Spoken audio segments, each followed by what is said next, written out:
إن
كانت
محمد وآل محمد صلوات.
بسم اللہ الرحمن الرحیم. الحمد للہ الذی نور قلوب العارفین بنور معرفته واثبت فؤاد انبیائہ واولیائہ بقصص الانبیاء والمرسلین فاکمل ایمان المسلمین والمؤمنین بولایت علی امیر المؤمنین علیہ السلام.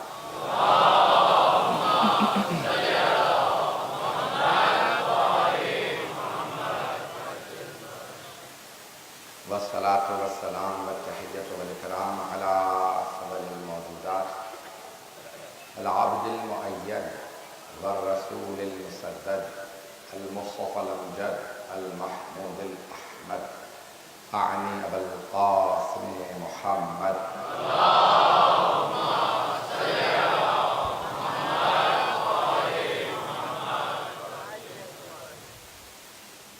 وعلى روحه ونفسه وصحبه ووصيه سيد الأتقياء والأصفياء مولى الموالي إمام المتقين علي بن أبي طالب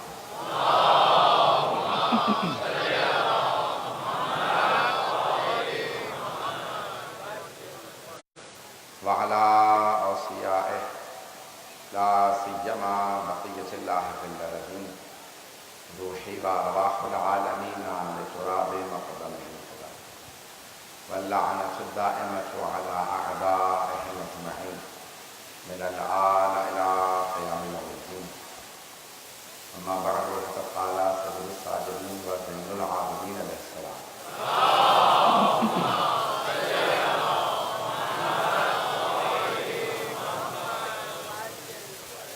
اللهم إني أخلصت بانتقائي إليك صلوات محمد وعلى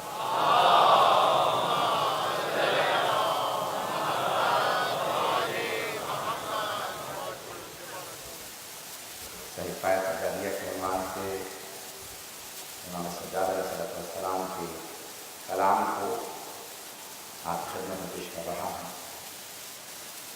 چند برس پہلے میں نہج البلاغہ کو پیش کیا تھا. اگر میں نہج البلاغہ کے بھی ایک ایک خطبے کی مکمل طور پہ تشریح کرتا، ایک ایک لفظ کو بیان کرتا، تو مجھ جیسے کو بھی نہج البلاغہ کی تشریح کرنے میں 400-510 کی ضرورت ہے. بغیر مبالغے کی بات کرتا ہوں. اور اگر میں صحیفہ سجادیہ کی بھی ایک ایک دعا ایک ایک لفظ کے ساتھ تشریح پیش کروں تو کم از کم بھی مجھے 5-6 عشرے چاہیے، 50-60 سے زیادہ مجالس کی ضرورت ہے. توجہ ہے. صحیفہ سجادیہ کلام معصوم علیہ السلام، تو میں نے اس وقت نہج البلاغہ سے آشنائی کو پیش کیا تھا، اور اس دفعہ بھی صحیفہ سجادیہ سے آشنائی کو پیش کر رہا ہوں تاکہ آپ میں پڑھنے کا، دعاؤں کی تلاوت کا شوق پیدا ہو اور ہمارے نوجوان انس پیدا کریں، مانوس ہو جائیں. امام سجاد کی 15 مناجات ہیں، ان میں سے مناجات 15. ہمارے علماء کہتے ہیں ان سے بہتر مناجات ہمارے پاس نہیں. ایک نیا تصور دیا ہے جناب امیر نے اور سید سجاد نے. دعا نہیں، مناجات، دعا پکارنا. مناجات نجوہ سے ہے، سرگوشی کرنا. پکارا اسے جاتا ہے جو دور ہو، سرگوشی اس سے کی جاتی ہے جو قریب ہو. کان میں سرگوشی کی جاتی ہے. تو ایک نیا تصور دیا ہے اہل بیت علیہ السلام نے. ارے پکارنے کی ضرورت کیا ہے؟ سرگوشی بھی کرو تو وہ سنتا ہے، نہ بھی بولو دل میں جو رکھتے ہو وہ جانتا ہے. کیونکہ قرآن نے کہا نحن اقرب الیہ من حبل الورید، ہم تمہاری شہرت سے بھی زیادہ قریب ہیں. ان میں سے ایک مناجات ہے امام سجاد علیہ السلام کی. مناجات مترددین جنہیں خدا کی بارگاہ میں لذت محسوس ہونے لگے. میں آج اس دعا کا انتخاب کیا جس میں انقطاع، لوگوں سے انقطاع، کٹ جانا، صرف خدا سے لو لگانا، دنیا سے کٹنا، خدا سے لو لگانا. سننا چاہیں گے نا اسے؟ توڑ لینا اپنے آپ کو دنیا سے اور خدا سے لو لگانا. ہیں دنیا میں لیکن ہیں خدا کے ساتھ. کچھ خدا کے ساتھ بھی ہوتے ہیں تو دنیا ہی میں ہوتے ہیں. اہل بیت دنیا میں بھی ہوں تو خدا کے ساتھ. پتہ نہیں میں اس کو پیش کر پایا ہوں. امام کہتے ہیں متلذذین، ان کو لذت محسوس ہوتی ہے. لذت سمجھتے ہیں نا، جہاں انسان پلیجر حاصل کرے، انجوائے کرے. اب یہ مجبور ہیں یہاں کے بچے جو انگریزی پڑھے ہوتے ہیں، وہ انگریزی کے لفظ سے ہی زیادہ جو بات کہتے ہیں کہ لفظ ہوتا ہے عربی کا، اس کا ترجمہ اردو میں مشکل ہوتا ہے. انسان کو اچھا لگنے لگے. آپ اپنے دوستوں کے ساتھ اٹھتے بیٹھتے ہیں، آپ کو ان کی صحبت میں ان کی کمپنی اچھی لگتی ہے، چاہتے ہیں کہ آدھا گھنٹہ بیٹھا ہوں، 1-2 گھنٹے اور بیٹھ جاؤں، 3-4 گھنٹے بیٹھا رہوں. توجہ ہے؟ چاہتے ہیں نا جن دوستوں کے ساتھ آپ کا دل لگتا ہے وہاں بیٹھے رہیں. اگر کسی کے ساتھ دل نہ لگتا ہو تو کہتے ہیں جلدی چلا جاؤں، بیزار ہوتا تھا آدمی. مولا فرماتے ہیں کہ پروردگارہ یہ میری مناجات ان کی مناجات ہیں جو تیری بارگاہ میں بیٹھ کے لذت محسوس کرتے ہیں. یہ چاہتے ہیں کبھی بھی یہ اللہ سے راز و نیاز ختم نہ ہو.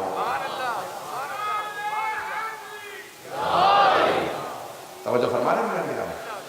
یہ کون اتنا دنیا کے اندر رہتے ہوئے اپنے آپ کو خدا سے اخلاص کے درجے کو پیش کر رہا ہے کہ جب اس کی بارگاہ میں ہوں. آپ دیکھیں بعض اوقات افراد مسجد میں آتے ہیں، نماز اس طرح تیزی سے پڑھیں گے کہ جلدی جلدی چلا جاؤں.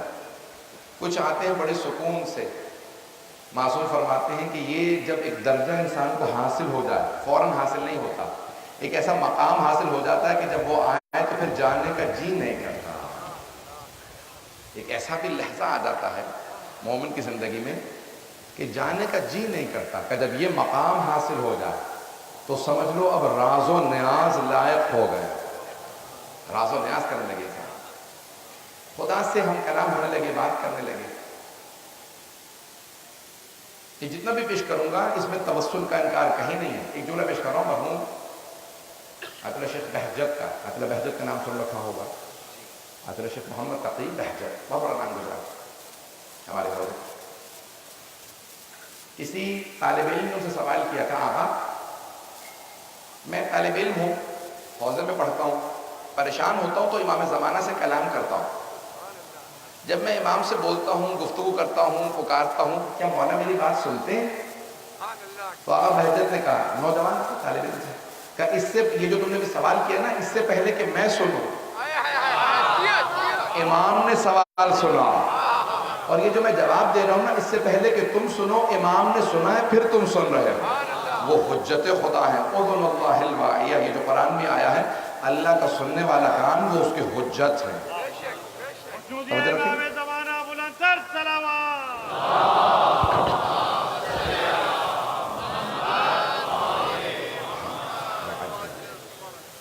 تو توسل کا انکار نہیں، لیکن یہ جو دنیا میں رہ کے دنیا سے کٹنا، بعض اوقات انسان، توجہ رکھیے گا میرے ساتھ، نوجوانوں کے لیے خاص طور سے پیش کر رہا ہوں. انسانوں کی بھیڑ میں ہوتا لیکن اسے بھیڑ محسوس نہیں ہو رہی ہوتی، اسے محسوس نہیں ہوتا میرے اطراف میں لوگ ہیں. وہ اتنا کسی سے وابستہ ہو چکا ہوتا ہے، اسے کوئی اور نظر نہیں آ رہا ہوتا ہے، اور بعض اوقات تنہا بیٹھا ہوتا ہے. تنہائی ہے، آئسولیشن ہے، کوئی بھی نہیں ہے کہ ایک حجرے میں اپنے کمرے میں تنہا بیٹھا ہے، لیکن پھر بھی محسوس ہو رہا ہے کہ نہیں، وحشت سی ہو رہی ہے، میں تنہا نہیں ہوں، بہت زیادہ لوگ ہیں. جناب امیر کا بہت بڑا جملہ ہے، فرماتے ہیں پروردگارا اب میں کیا کروں، میں جو چیز دیکھتا ہوں اس سے پہلے، اس کے ساتھ، اس کے بعد میں ہر جگہ تجھے ہی دیکھتا ہوں۔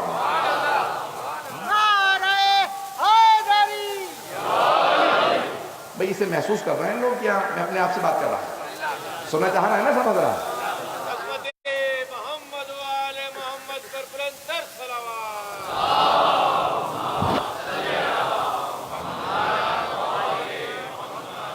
اب امام سجاد علیہ السلام دعا اس میں صحیفہ سجادیہ میں جس دعا میں جہاں خدا سے لو لگانے سے متعلق پیش کرتے ہیں، اللہم انی اخلصت بانقطاعی الیک، میں نے اپنے آپ کو سب سے کاٹ لیا ہے، بریدہ ہوں، سب سے کٹا ہوں، تجھ سے وابستہ ہوں، میں تیرے سے اخلاص رکھتا ہوں۔ خالص کر لینا اپنے آپ کو، خالص،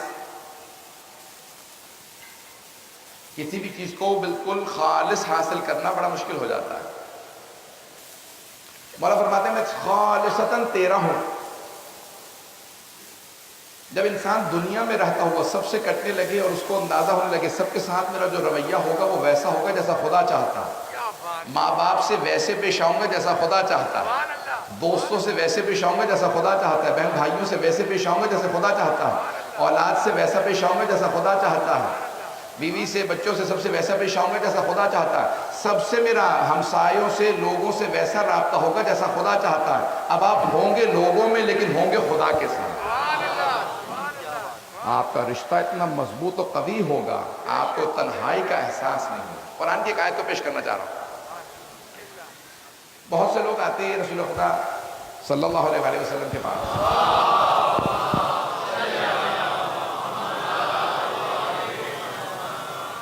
کہتے یا رسول اللہ اب جب ہم مسلمان ہو گئے ہیں تو ہمارے دوستوں نے ہم سے تعلق توڑ لیا، اب ہم تنہائی کا شکار ہو گئے، کوئی نہیں رہا۔ دوست کہتے ہیں کہ تم اب بتوں کی پوجا نہیں کرتے، اب تم مسلمان ہو گئے، توجہ ہے؟ یہ آج کے دور میں بہت سے لوگ کہتے ہیں نا، یہاں پہ بھی شاید ہوتا ہوگا کہ میں تنہا سا محسوس کرتا ہوں، مومن ہو متقی ہو تو تنہا سا محسوس کرنے لگتا ہے۔ مغربی دنیا میں زیادہ ہوتا ہے کہ وہاں پہ مسلمان کم ہیں، کہ ہمیں تنہائی کا احساس ہوتا ہے۔ یہ نئی چیز نہیں ہے، یہ صدر اسلام میں بھی تھا، کہا یا رسول اللہ ہم تنہائی کا احساس کرنے لگے، تو اللہ نے کہا میرے حبیب یہ جو آپ کے پاس آ کے کہتے ہیں ہمیں تنہائی کا احساس ہے، ان سب سے کہتے ہیں تنہائی محسوس نہ کرنا تھا، تنزل علیہم الملائکہ، تم پہ فرشتے نازل ہوتے ہیں، تمہیں نظر نہیں آتے، تم چاروں طرف سے فرشتوں کی صحبت میں ہو، فرشتوں کی صحبت میں ہو، اپنے آپ کو اتنا عبادت سے مضبوط کر لیں تنہائی کا احساس نہ ہو، تنہائی کا احساس نہ کریں، محسوس کریں کوئی اور بھی ہے۔ ایک ایسا وقت آتا ہے کہ پھر آپ کو غیبت بھی غیبت نہیں لگتی، صرف غیبت میں ظلم کی وجہ سے امام کی کمی محسوس ہوتی ہے، ویسے امام کی کمی محسوس نہیں ہوتی، کیونکہ آپ امام کی بارگاہ میں اپنے آپ کو محسوس کر رہے ہوتے ہیں، پتہ نہیں ہے یا نہیں ہے۔ ایسا وقت آ جاتا ہے دنیا ظلم سے بھری ہے لیکن آپ ظلم سے اتنا دور ہو جاتے ہیں اپنے آپ کو محسوس کرتے ہیں امام کی بارگاہ میں ہو، کوئی عادل امام حجت خدا میرا امام ہے، سرپرست ہے۔ امام کہتے ہیں انقطاع بہت ضروری ہے، کٹ جانا بہت ضروری ہے، لوگوں میں رہتے ہوئے اتنے دنیا دار نہ ہو جاؤ کہ پھر تمہیں آخرت بھول جائے۔ جملے کو پیش کر رہا ہوں، انقطاع، دنیا سے کٹ جانا۔ دولت کا ہونا بری چیز نہیں ہے، دولت ہی سے محبت کر لے لگنا بری چیز ہے، دولت ہی سے کچھ نہ بن جائے۔ گھر کا ہونا بری چیز نہیں ہے، گھر ہی سب کچھ بن جائے یہ بہت بری چیز ہے، اگر توجہ ہو۔ عہدے کا ہونا بری چیز نہیں ہے لیکن عہدہ ہی انسان کے لیے سب کچھ ہو، آنکھیں ماتھے پہ رکھی ہوئی ہوں اور گردن اکڑی ہوئی ہو، سمجھ لیجیے اب یہ عہدہ اثر کرنے لگا ہے، لیکن جیسے بزرگوں سے ملیں یہ نہ دیکھیں یہ بوڑھا آدمی ہے کوئی عہدہ نہیں رکھتا، فوراً آپ کا سر جھک جائے، ہاتھ ملانے خود ہی آگے بڑھیں، اب سمجھ جائیں عہدے نے اثر نہیں کیا، آپ نے عہدے پہ اچھا اثر کیا۔ نہیں پہنچ رہے ہیں، نہیں پہنچ رہے۔ کچھ لوگوں پہ دولت، دنیا، عہدہ، منصب یہ چیزیں اثر کرتی ہیں، کچھ چیزیں ان پہ اثر کرتے ہیں۔ حبیب خدا فرماتے ہیں گھر بنا کے توڑنا بچوں سے سیکھو۔ کچھ لوگ تو پہنچ گئے، بچے کیا کرتے ہیں ریت کا مٹی کا گھر بنا لیتے ہیں، کھیلنے کی عادت ہوتی ہے بچوں کی، مٹی کا گھر بنایا بیٹھ گئے، ماں نے آواز دی بچوں اندر آ جاؤ، کبھی آپ نے دیکھا ہے کہ کوئی بچہ ماں سے کہے نہیں اماں میں نے تو ریت کا گھر اپنا خود بنا لیا، مٹی کا گھر بنا لیا، میں اسی مٹی کے گھر کے پاس ہی رہوں گا کیونکہ میں نے اپنا گھر بنا لیا. جیسے ماں آواز دیتی ہے بچہ فوراً گھر کو گراتا ہے، کہتا ہے لبیک. ماں کی آواز پہ لبیک کہہ کے فوراً واپس چلا جاتا ہے. پیغمبر فرماتے ہیں بچوں سے ہی سیکھ لو، دنیا میں گھر بناؤ ضرور لیکن دل نہ لگا لو اب میں مرنا نہیں چاہتا.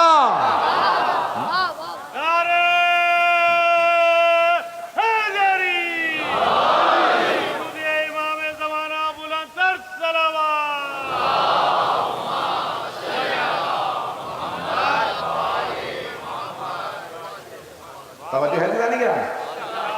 اتنا دل نہ لگا لیں کہ کہیں کہ اب میں مرنا نہیں چاہتا، میں صرف جینا ہی چاہتا ہوں. اللہ قرآن میں یہودیوں سے متعلق کہتا ہے اتنا کما لیا ہے انہوں نے، اتنی دولت.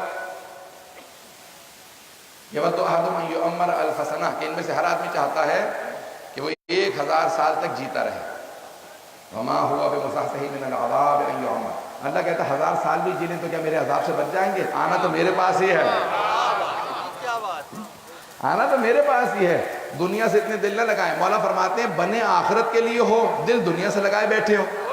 اب چوتھے امام فرماتے ہیں کہ انقطاع ضروری ہے، دنیا سے کٹنا سیکھو. اتنا دنیا میں مگن نہ ہو جاؤ کہ دنیا ہی کے ہو جاؤ. کبھی کبھی دن کے اندر کچھ ایسا وقت نکالتے رہا کرو کہ تم ہو اور خدا ہو. نماز میں آتے رہو، کچھ نہ کچھ راز و نیاز کرتے رہو کہ خدا سے کٹ نہ جاؤ. دنیا سے کٹو، خدا سے نہ کٹو. جانا اسی کے پاس ہے، توجہ رکھیے گا، اسی کے پاس جانا ہے، اس سے نہ کٹو. عزیزان گرامی، ہوتا یہ ہے ہم دنیا میں اتنے مگن ہو جاتے ہیں، دنیا سے لو لگا لیتے ہیں، اسی میں جینے لگتے ہیں، اسی میں بسنے لگتے ہیں، اب مرنا نہیں چاہتے. معصوم فرماتے ہیں نہیں، بنے آخرت کے لیے. میں ایک مثال دینا چاہ رہا ہوں. مثال ہوائی جہاز کے سفر کی ہے. میرا پورے سال میں بہت سفر رہتا ہے، تو اس میں 2 طرح کے سامان ہوتے ہیں. وہ کہتے ہیں یہ سامان آپ کا بڑا سامان ہے، یہ چیک ان کر دیں، یہ چلا جائے گا، سامان میں چلا جائے گا. اور ایک ہوتا ہے ٹرانزٹ، چھوٹا موٹا بیگ ہاتھ میں رکھ لیجیے، یہ ہوائی جہاز کے ساتھ لے جا سکتے ہیں. توجہ ہے. تو ٹرانزٹ جو ہے جہاں پہ انسان کچھ دیر کے لیے گیا ہے، اور انگریزی کی اصطلاح ہے ڈیسٹینیشن، جسے کہتے ہیں مقصد. ایک ہے عبور اور ایک ہے مقصد. اصطلاحات کو سنیے گا، میں نے انگریزی کا صرف سہارا لیا نوجوانوں کے لیے. ایک ہے مقصد اور ایک ہے عبور. کچھ دیر کے لیے ہوائی جہاز میں بیٹھا ہوں، چھوٹا سامان ہاتھ میں رکھ لیا، لیکن مقصد کہیں اور ہے، کہیں اور جانا. رات میں ہوائی جہاز، راستے میں ہوائی جہاز کہیں رکے گا، وہاں کے لیے چھوٹا موٹا سامان رکھا، لیکن مقصد ڈیسٹینیشن مقصد کہیں اور ہے، وہاں کے لیے بڑا سامان رکھوں گا. جب آ رہا تھا لندن سے تو بڑا سامان کراچی کے لیے رکھ دیا، لیکن راستے میں کہیں اور رکنا تھا، چھوٹا موٹا سامان رکھا. توجہ ہے. مولا فرماتے ہیں الدنیا ممر، یہ دنیا ڈیسٹینیشن نہیں ہے، مقصد نہیں ہے، عبور کی جگہ. چھوٹا سامان یہاں کے لیے رکھو، بڑا سامان وہاں کے لیے رکھو.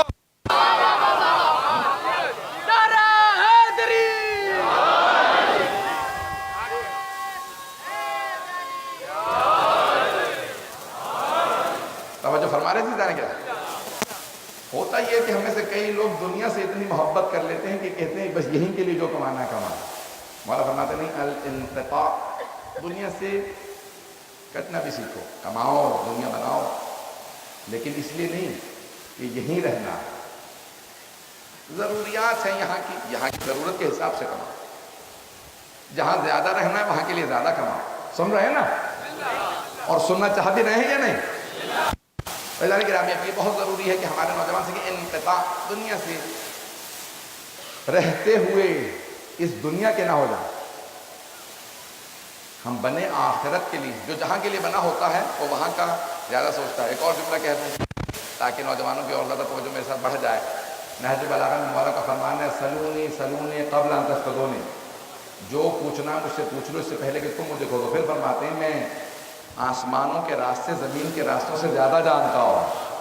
اس زمانے کے لوگ سمجھ نہیں رہے تھے کہ یہ کیا بات کر رہے ہیں. تو ایک بہت بڑے محقق نے لکھا ہے جو جہاں زیادہ رہتا ہے وہ وہاں کے راستے زیادہ جانتا ہے. خلقت سے لے کے ولادت تک وہاں رہے، ولادت سے لے کے شہادت تک یہاں رہے، جو جہاں زیادہ رہا ہو وہاں کے راستے زیادہ جانتا ہے. انسان وہاں کے لیے کوشش کر، یہاں دیر کے لیے چلا جائے، بنا وہاں کے لیے ہے. مولا فرماتے کا تذکرہ کی بات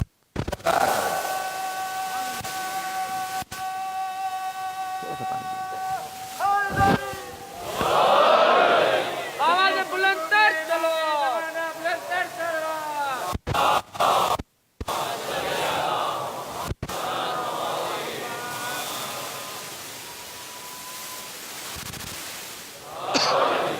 فیضان گرامی دنیا سے اتنی ہی لو لگائیں. اب کیا ہوتا ہے کہ ہو جاتے ہیں تو دنیا ہی مانگ رہے ہوتے ہیں, ہر چیز ہمیں دنیا میں چاہیے. بہت سے نوجوان کہتے ہیں دعا مانگتے ہیں دعا قبول نہیں ہوتی. اللہ نے کہا کیوں؟ ادعونی استجب لکم, مانگو میں تمہیں عطا کروں گا. جب ہر دعا قبول نہیں کرتا تو کہا کیوں؟ توجہ ہے. ایک آدمی فصل لگا رہا ہے, ابتدائی مراحل کے اندر ہے, تو وہ چاہے گا بارش نہ ہو, ذرا یہ جو بیج ڈالے ہیں ہو جائیں, تو تھوڑا تھوڑا پانی لیتا ہے. دوسرا بیچارہ شہر میں ہے, گرمی کی شدت ہے, وہ کہتا ہے پروردگارہ بارش ہو جائے. کسان دعا مانگتا ہے پروردگارہ ابھی بارش نہ ہوگی تو فصل اجڑ جائے گی. توجہ ہے. یہ دعاؤں کا ٹکرا بتا رہا ہوتا ہے. اللہ بہتر جانتا ہے اسے پانی کب دعاؤں کا ٹکراؤ ہے. کوئی کچھ مانگتا ہے, کوئی کچھ مانگتا ہے. وہ خدا بہتر جانتا ہے اسے کیا عطا کرنا, کسے عطا کرنا, کہاں بارش نازل کرنی ہے. توجہ سے سنیے گا, میں چند مطالب کو پیش کر رہا ہوں. احادیث میں ہے, پوچھا معصوم سے پوچھا کہ مولا دعائیں ہماری قبول نہیں ہوتی, اور بعض ہم ایسے افراد دیکھتے ہیں بہت گنہگار ہیں, یہاں دعا مانگتے ہیں وہاں قبول ہو جاتی. ہم دعائیں مانگ مانگ کے یہاں پہ مہینے گزر گئے, کئی مہینوں سے رو رو کے حال ہو گئے, بیمار ہو گیا, دعا قبول ہی نہیں ہو رہی. مولا نے کہا بعض افراد کا مانگنا خدا کو پسند نہیں ہوتا. ایسے آ کے مانگتا ہے کہ اللہ کہتا ہے اسے فوراً دے دوں, پھر نہ مانگے. پتہ نہیں توجہ ہے یا نہیں. کچھ ایسے مانگنے والے, کہا نا کہ گنہگار تو مانگتے ہیں پوری ہو جاتی ہے. کچھ ایسے مانگنے والے ہوتے ہیں خدا کہتے ہیں اس کا مانگنا مجھے پسند نہیں, یہ دوبارہ نہ مانگے, اسے فوراً عطا کر دیا. کہ کچھ ایسے مانگتے ہیں خدا کہتے ہیں اس کی نہیں سنوں گا, اس کا مانگنا مجھے بڑا پسند ہے.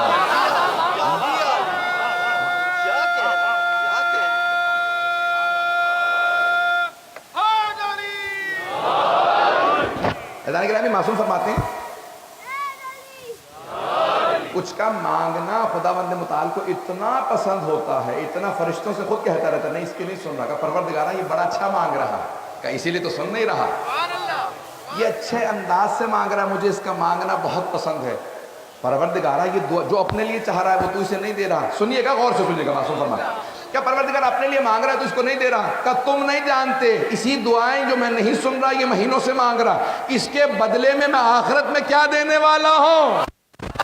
اگر اسے خود بھی پتا چل جائے کہ مجھے آخرت میں کیا ملنے والا, تو رو رو کے کہے پروردگارہ کوئی دعا قبول نہ کر. یہ خود مجھ سے کہے کوئی دعا قبول نہ کر. ہمیں کیا اندازہ تھا اتنا ثواب ملنے والا.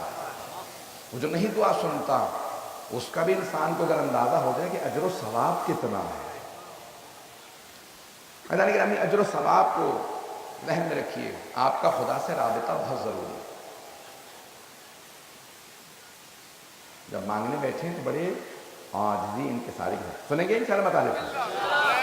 ظہور امام زمانہ بلند تر صلوات.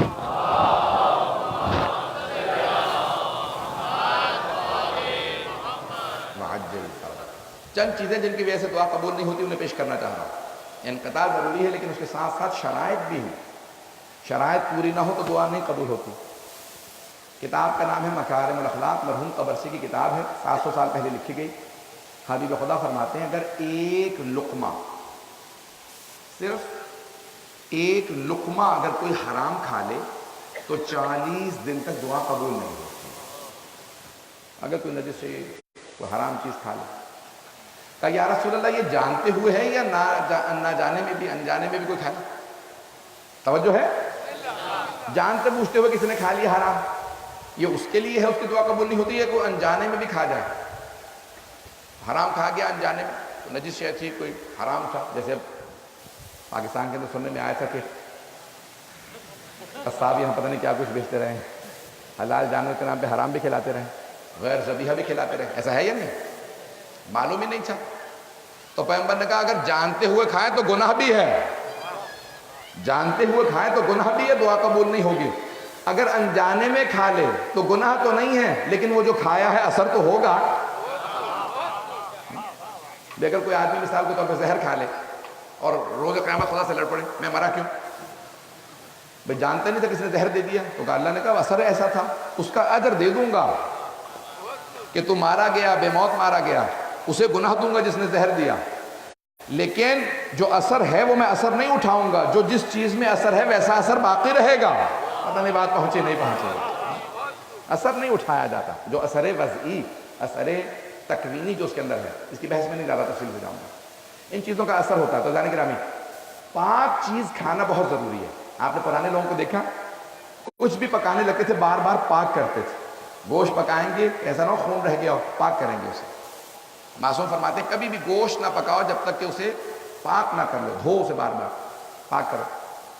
جب کھانے لگے، یہاں تک کہ میں نے دیکھا ہے بہت سے لوگ چاول بھی پکائیں، دال بھی، کچھ بھی پکائیں، سبزی بھی پکائیں، اسے ضرور پاک کرتے ہیں، جب پاک کر لیں پھر پکاتے ہیں۔ اب سمجھ میں آ رہا ہے پاکیزگی کا ہماری دعا کی قبولیت میں کتنا اثر ہے۔ کچھ لوگ ہوتے ہیں کہ ہاتھ پاک کیا نہیں، پکا دیا کھانے، اس لیے اب جب پکانے لگے تو خود بخود کھانے کو پاک کرتے، اسی لیے گھر میں کھانے کی اس لیے تاکید زیادہ ہے، کیونکہ باہر پکانے والے کا معلوم نہیں اس نے پاکیزگی کا لحاظ رکھا کہ نہیں رکھا، لیکن گھر میں اگر کوئی پکا رہا ہے تو پاکیزگی کا لحاظ رکھے گا۔ ایک اور بات کہہ دوں اگر سننا پسند فرما، ایک بہت بڑے استاد وہ مقدس میں ہمیشہ کہا کرتے تھے، کہتے تھے وہ ماں جو بسم اللہ پڑھ کے آٹا گوندتی ہے اور وہ ماں جو بغیر بسم اللہ پڑھے آٹا گوندتی ہے، دونوں آٹے ہیں، دونوں کی روٹیاں بننی ہیں، اس روٹی کا اثر اور ہوگا، اس روٹی کا اثر اور ہوگا۔ اسے بسم اللہ پڑھ کے گوندا گیا ہے، اس روٹی کا اثر اور ہے۔ پہلی شرط ہے، پہلا جو مقام مرحلہ ہے، پہلی شرط ہے انسان حلال کھائے۔ توجہ رہے گی سر کی میرے ساتھ؟ تو پہلی شرط حلال، پاکیزہ شے، پاک کھائیں گے۔ اور چھٹے امام کی حدیث ہے، شہد کی مکھی سے ایک چیز ضرور سیکھو، صرف حلال کھاتی ہے، صرف حلال پیدا کرتی ہے، جہاں جاتی ہے پھولوں کا رس پیتی ہے، حلال شے، اور شہد پیدا کرتی ہے۔ مولا کہتے ہیں جانور ہے لیکن اتنا لحاظ ہے اسے حلال کا کہ اللہ نے قرآن میں کہا فیہ شفا، اس کے شہد کے اندر بھی ہم نے شفا رکھ دی ہے، کیونکہ حلال کھاتی ہے۔ تو پہلی شرط حلال، غصبی نہ ہو، چاہے حلال ہو، ہے بکرا ذبح بھی ہوا ہے، آپ نے 100 دفعہ پاک بھی کر لیا، ہے غصبی، کسی یتیم کا حق ہے، کسی بیوہ کا حق ہے، کسی مومن کا حق ہے، اس کا بھی وہی اثر ہوگا۔ بہلول دانہ تھے، سب جملے کہہ رہا ہوں، اگر سننا چاہیں گے تو آگے بڑھوں گا۔ بہلول دانہ کا نام سن رکھا ہے سب نے، تو ایک بہت بڑے اس زمانے کے صوفی تھے، وہ ان کے پاس آئے، کہنے لگے کہ بھئی کچھ مجھے درس دیجئے، کچھ سبق دیجئے، میں آپ سے بات کرنا چاہتا ہوں۔ اب وہ ماشاءاللہ پیر صاحب تھے، تو ان کے ساتھ مرید بھی بہت زیادہ تھے۔ مریدوں نے کہا کہ حضور آپ کو اشتباہ ہو گیا، یہ تو دیوانہ ہے، کسی کو اندازہ نہیں تھا یہ عشق آل محمد میں دیوانہ ہے، یہ تو دیوانہ ہے، مجنون ہے، اسے لوگ پتھر مارتے ہیں، سڑکوں پہ سوتا ہے۔ تھے وزیر، صرف عشق آل محمد میں سڑک پہ آ گئے تھے۔ دیکھیں دیوانے پن کے لیے سرٹیفکیٹ کی ضرورت نہیں ہوتی، حرکتیں کرنے لگے ہر آدمی کہے گا پاگل۔ کون اپنا وزیر کا گھر چھوڑ کے سڑک پہ سوئے گا؟ وزیر تھے ہارون الرشید کے، سڑک پہ آ کے سونے لگے، تو ہر آدمی کہنے لگا بھئی یہ پاگل ہو گئے، دماغ خراب ہو گیا ہے، تاکہ ان کی مخبری نہ ہو جائے، تو تقیہ کے اندر سڑک پہ سونے لگے، جو کوئی پھینک دیتا کھانا وہیں پہ کھا لیتے۔ اور کیوں؟ صرف عشق آل محمد میں، اسی دیوانگی میں بڑے بڑے سبق دے جاتے تھے۔ صرف اشارہ کروں گا، پھر میں یہ جو بات پیش کرنا چاہ رہا تھا اسے پیش کرنا چاہتا ہوں۔ ایک مرتبہ دربار میں آئے، دیوانگی میں بھی دربار میں آتے تھے، ہارون کیونکہ خالہ زاد بھائی تھے تو آنے دیتے تھے، آیا تو آ کے تخت پہ بیٹھ گئے، تو لوگوں نے اتار کے تخت سے مارنا شروع کیا کہ بھئی یہ خلیفہ کا تخت ہے اور تیری اتنی جرت، اتنی مجال، خلیفہ کے تخت پہ بیٹھ جا۔ جب مارا پیٹا تو رونے لگے، بیٹھے رو رہے تھے، اتنے میں خلیفہ صاحب آ گئے۔ خلیفہ ہارون رشید نے آ کے کہا کہ کیا بات ہے، یہ ہارون اتنا چیخ چیخ کے رو کیوں رہا؟ کہا کہ حضور آپ کے تخت پہ بیٹھ گیا تھا، ہم نے اسے تخت سے اتار کے بہت مارا۔ کہا اچھا مارا تھا، بہت خوش ہوا، کہا اچھا اسے مار پڑی۔ پھر کہا بہلول کب تک روتے رہو گے، چپ ہو جاؤ۔ کہا میں اپنے لیے نہیں، میں تو تیرے لیے رو رہا ہوں۔ کہا کیوں، میرے لیے کیوں رو رہا ہے، مار تو تجھے پڑی ہے۔ کہا میں اتنی سی دیر کے لیے آل محمد کے حق پہ بیٹھا تو اتنی مار کھائی ہے، تو تو کب سے بیٹھا ہے سوچ سوچ کے رو رہا، تجھے کتنی مار پڑے گی۔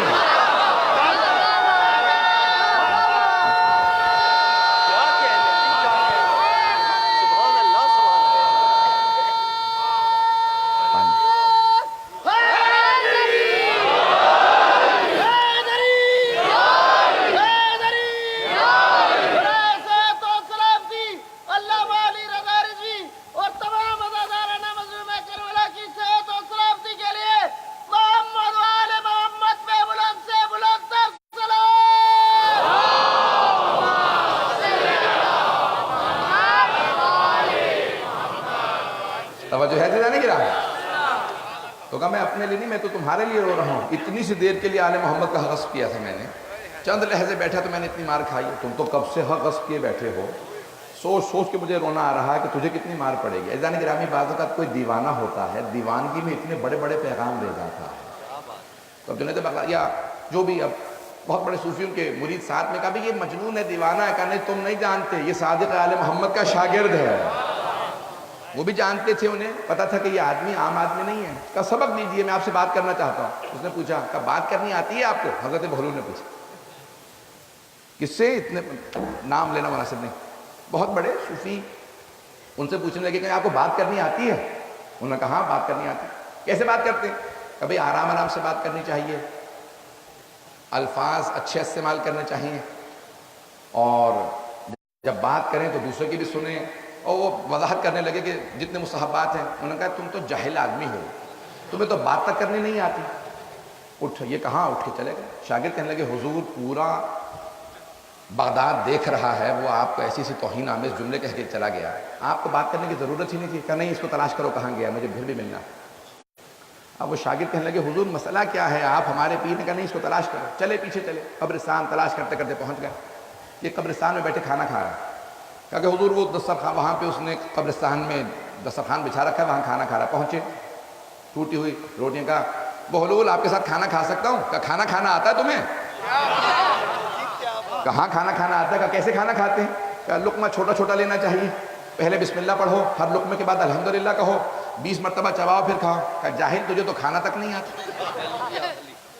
پھر شاگردوں نے محسوس کیا حضور یہ آپ کو گالیاں بک رہا ہے، توہین کر رہا ہے، سارا شہر دیکھ رہا ہے، آپ کیوں اس کے پیچھے چلتے ہیں؟ کہا نہیں تمہیں سمجھ میں نہیں آ رہا ہے، یہ کچھ نہ کچھ سبق ضرور ہوگا اس کے اندر۔ کہا نہیں تمہیں کھانا نہیں آتا، اٹھ کے چلے گئے کہیں اور تلاش کرنے لگے، دیکھا صحرا میں بیٹھے ہیں۔ کہا کہ بھئی ہم کچھ نصیحت کرو، موعظہ کرو۔ کہا تمہیں پتہ ہے نصیحت موعظہ کیا؟ کہا نہیں کچھ نہیں، آپ نے خود ہی بتا دیا، میں تو جاہل ہوں، اب آپ ہی جانتے ہیں، آپ بتائیے۔ کہا اب تم آئے ہو لائن کے اوپر۔ جب اقرار کر لے کوئی آدمی کہ نہیں جانتا، اسے سکھایا جاتا ہے، جو پہلے سے کہہ رہا ہوں میں سب کچھ جانتا ہوں، وہ کیا سیکھے گا؟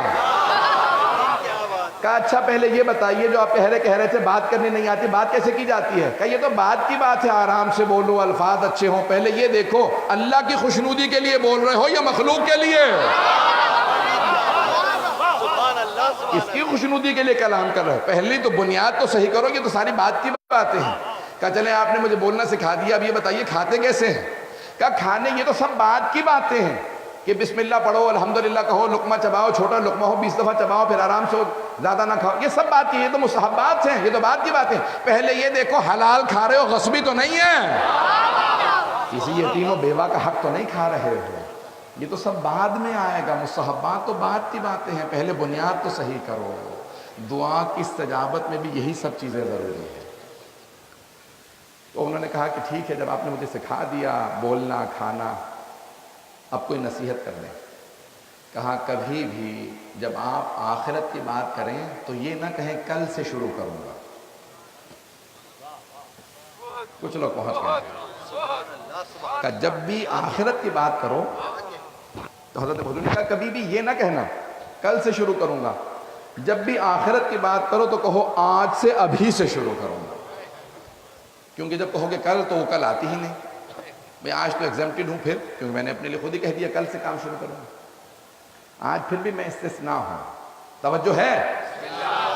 جب انسان کہتا ہے نا کل سے انشاءاللہ، تو پھر آج پھر وہ نماز قضا کل سے نماز پڑھوں گا، آج پھر نماز قضا کر دی، کل سے حلال کھاؤں گا، آج پھر اس کا مطلب ہے شبہ والی چیز کھا لے گا، کل سے ماں باپ کا احترام شروع کروں گا، آج پھر اس کا مطلب ہے گستاخی کی نیت باقی ہے۔ پتہ نہیں توجہ ہے یا نہیں؟ کہیں میں ابھی سے شروع کروں گا، جو نماز رہ گئی ہے آج کی اسے ادا کر لوں، پھر کل کا دن انشاءاللہ مجھے نیا رزق بھی دے گا، نیا سلیقہ بھی دے گا، نئی عبادت کی مہلت بھی دے گا، نیا دن شروع ہوگا، میرے لیے بہت سی برکتیں لے کے آئے گا۔ اسی کو کہتے ہیں انقطاع، دنیا سے کٹ جانا، خدا سے لو لگانا۔ انسان خدا سے جب وابستہ ہو تو وہ پھر کل کا انتظار نہیں کرتا، ابھی سے ہر کام۔ جب توبہ بھی کریں تو ابھی سے توبہ کریں۔ ہمارے ایک دوست وہ کہتے تھے میں اپنے، وہ بھی عالم ہیں، کہنے لگے میں کچھ دوستوں سے کہا بھی آپ سگریٹ چھوڑ دیں، کہیں گے بہت آسان ہے۔ آسان ہے تو پھر چھوڑ کیوں نہیں دیتے؟ کہ 100 دفعہ چھوڑ چکے ہیں، پتہ نہیں بات پہنچی نہیں پہنچی۔ یعنی انسان نیت کر لے کہ ابھی چھوڑوں گا پھر دوبارہ، نہیں، یہ توبہ نہیں ہے۔ توبہ یہ ہے کہ انسان کا عزم ہو، ارادہ پختہ ہو، آج سے توبہ کی ہے، اب دوبارہ اس کام کو انجام نہیں دوں گا۔ عزیزان گرامی، مجلس میں جب آئیں تو فیصلہ کر کے جائیں، میں آل محمد کا ماننے والا ہوں۔ جب میں ان کا ماننے والا ہوں تو پھر کسی اور راستے پہ مجھے کوئی بہکا نہیں سکتا۔ دنیا میں سب سے بڑی اگر کوئی مثال قائم کرے تو ہم مثال قائم کریں، علم میں، تعلیم میں سب سے آگے جتنے افراد ہوں وہ ہمارے ہوں، آل محمد کے ماننے والے ہوں۔ ہم ہر حکومت کی، ہر دنیا کی بڑی سے بڑی طاقت کی ضرورت بن جائیں اپنے علم کی وجہ سے، تعلیم کی وجہ سے۔ جملہ میں کہہ گیا ہوں لیکن وہاں بالکل بھی نہیں ہوئی اس جملے پہ۔ ہم پوری دنیا کے ہر فرد کی، ہر حکومت کی ضرورت بن جائیں، ہمارا علم تعلیم ضرورت بن جائے، ہر آدمی محسوس کرے ان کے بغیر گزارا نہیں ہے، کیونکہ علم میں آگے ہیں تو آل محمد کے ماننے والے ہیں، تعلیم میں آگے ہیں تو آل محمد کے ماننے والے ہیں۔ لیکن جو پڑھیں گے بھی آپ تو اس میں برکت زیادہ ہوگی۔ کیوں برکت زیادہ ہوگی؟ کیونکہ ہدف آل محمد ہے۔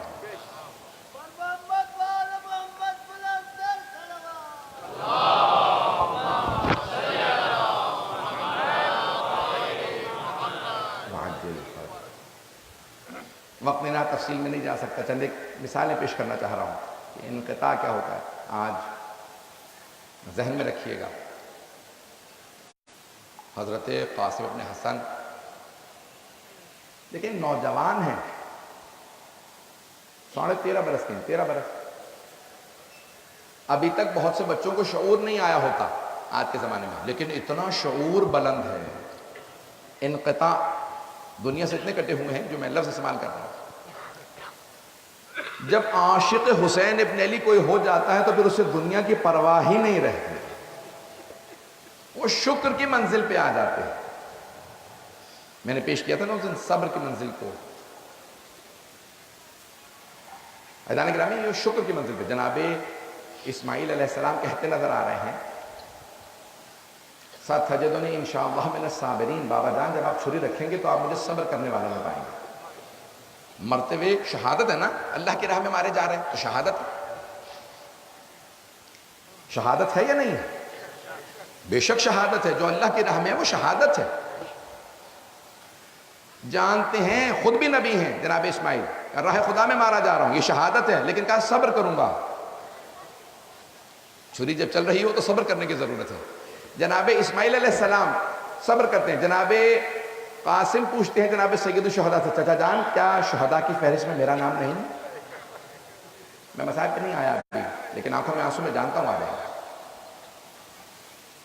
کہا ہاں، لیکن بھتیجے بتائیے کیف الموت عندک، آپ کے نزدیک موت کیسی ہے، موت کو کیسا پاتے ہیں؟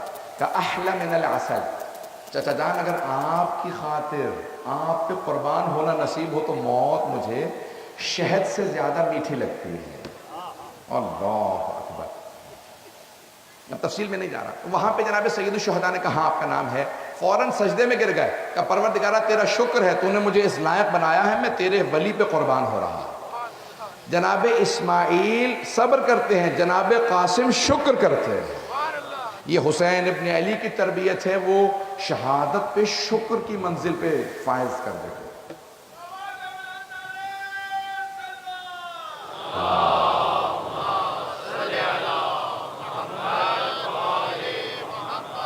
نعرے حیدری،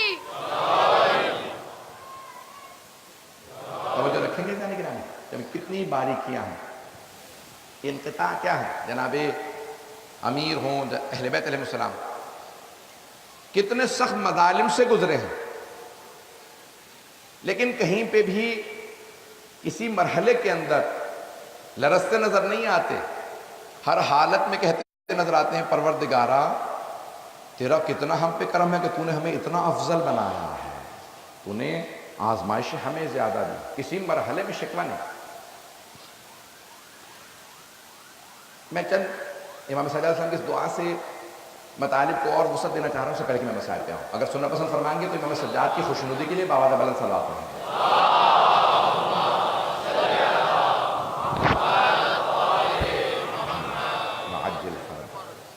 اس دعا کے بہت فراز ہیں۔ 28ویں دعا ہے، دیکھتے رہیے گا۔ میں جانتا ہوں لوگ جس طرح سے جس حالت میں بیٹھے جہاں جہاں پروردگار جناب سیدہ آپ کا آنا قبول فرمائے۔ رضوان گرامی امام فرماتے ہیں کہ پروردگارہ جب انسان دنیا سے کٹ جاتا ہے تو اسے تیری بارگاہ کے اندر خود لطف محسوس ہونے لگتا ہے، وہ محسوس کرتا ہے میں اس کی بارگاہ میں ہوں۔ آپ نے دیکھا ہے، آپ بہت زیادہ گرمی کی شدت میں اچانک ٹھنڈا پانی مل جائے تو کیسا محسوس ہوتا ہے؟ انسان جیسے ہی پانی پیتا ہے تو اس کو ٹھنڈک سی محسوس ہوتی ہے، سکون سا آ جاتا ہے۔ اسی طرح سے معصوم فرماتے ہیں کہ شہادت آل محمد کے لیے تسکین کا سبب بنتی ہے، نہیں پہنچا سکا، تسکین کا سبب بنتی ہے۔ مولا امیر المومنین فرماتے ہیں کہ 1000 تلواروں کے سائے میں شہادت دینا مجھے بستر مرگ پہ مرنے سے زیادہ عزیز ہے۔ کہا مولا کیوں سکون سے بستر پہ مرنا آپ کو اتنا پسند نہیں ہے، شہادت کیوں اتنا چاہتے ہیں؟ کہا کیونکہ وہ لقاء اللہ ہے، اللہ کی ملاقات ہے۔ توجہ رکھیے گا، اللہ سے ملاقات ہے۔ سارے مجمع کی توجہ، جملہ پیش کر رہا ہوں، ایک نتیجہ دینا چاہتا ہوں، پروردگار مجھے توفیق دے کہ میں صحیح طرح سے پہنچا پاؤں۔ سورہ یوسف ذہن میں لے آئیے گا، 12واں سورہ ہے۔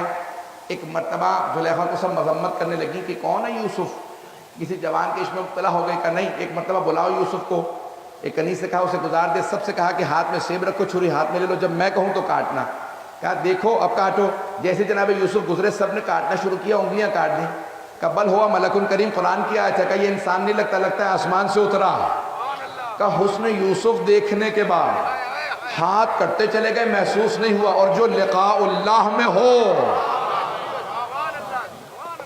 لقاء اللہ سے ملاقات میں ہو، مولا نے فرمایا ہمیں محسوس ہی نہیں ہوتا۔ کہ ہم تو کیا، ہمارا شیعہ، ہمارا ماننے والا، ہمارا چاہنے والا جب شہادت کے وقت دیکھتا ہے، ملاقات کرتا ہے۔ میں جملہ کہہ دوں آپ سے، میں تو کہتا ہوں موت کے وقت بھی، توجہ ہے میرے ساتھ، جناب یوسف کو دیکھا، ہاتھ کاٹ دیے، محسوس نہیں ہوا۔ اور اگر آخری وقت میں مولا فرماتے ہیں، جناب امیر کہتے ہیں یا حارث الحمدان من یمت یرانی، اے حارث حمدان جو بھی مرے گا مجھے ضرور دیکھے گا، پھر ہمیں موت محسوس نہیں ہوگی، علی دیکھ رہے ہوں گے۔ ہاں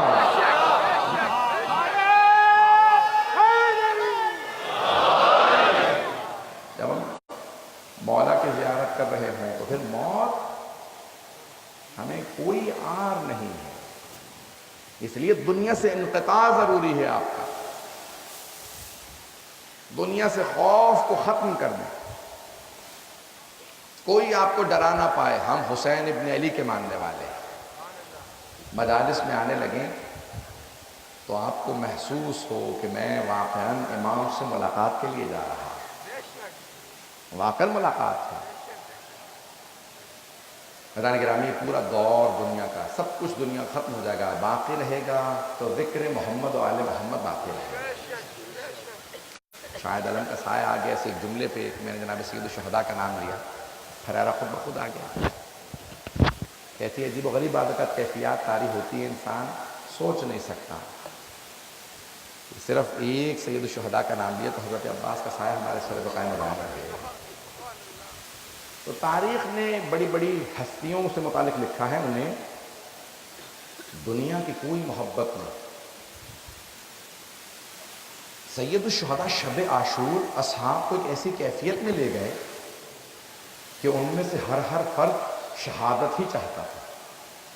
ایک سفر شروع ہوتا ہے، اس سفر میں اگر جو سفر میں لے جا رہا ہے، اس مسیر میں، اس سیر میں، اس سلوک میں، تو پھر انسان کبھی رکتا نہیں ہے، وہ بہت آگے چلا جاتا ہے۔ اور سے سنیے گا، شب عاشور کے چند جملے وسائل کے ضرور، میرا آپ سے وعدہ ہے اگر آپ نے محسوس کیا تو محبت و عشق کے آنسو آپ کی آنکھوں سے بہیں۔ میں گریے کے متعلق پیش کرنا چاہتا تھا لیکن اب وقت نہیں رہا۔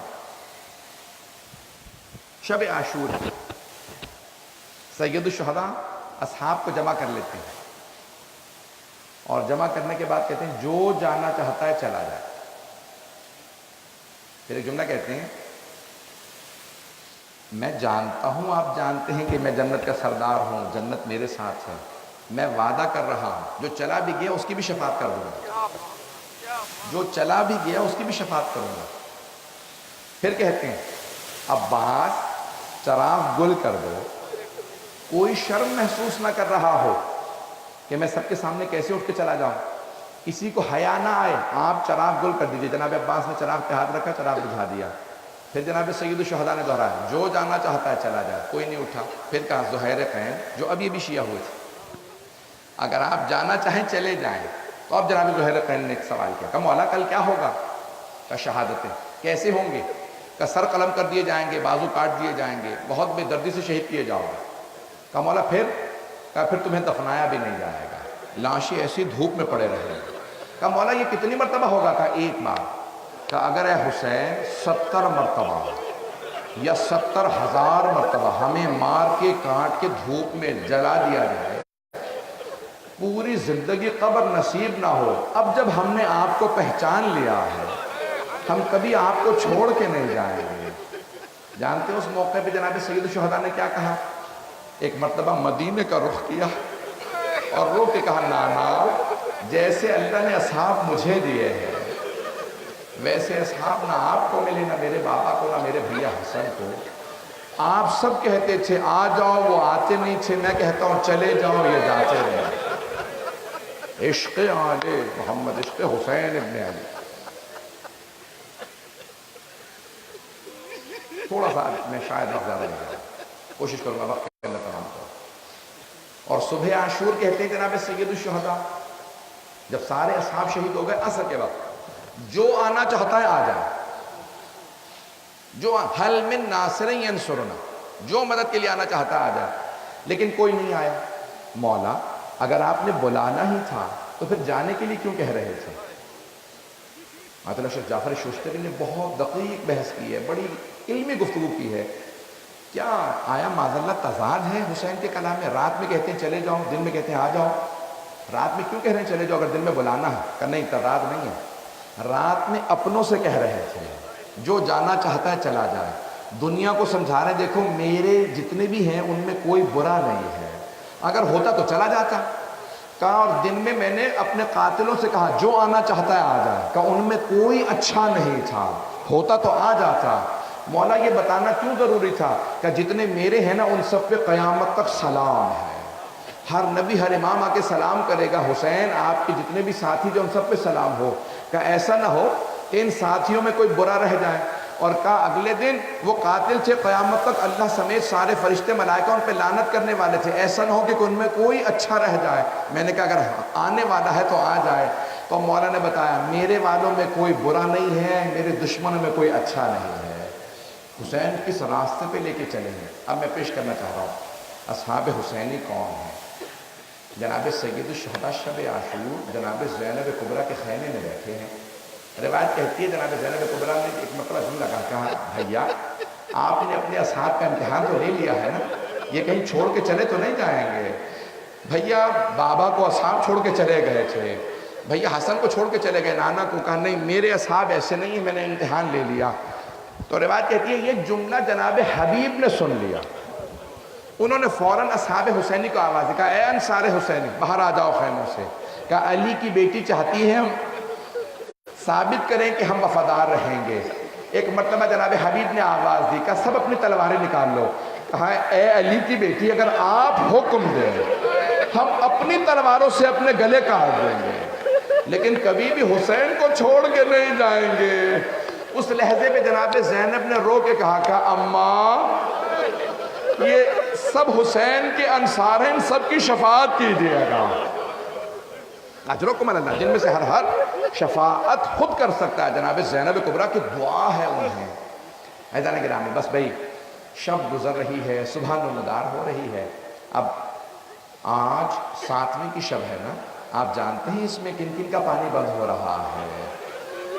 آپ تو اگر زیادہ روئیں گے تو کچھ دیر میں پانی پی لیں گے نا، آپ کا پانی بند تو نہیں ہے۔ آپ جانتے کس کس کا پانی بند تھا؟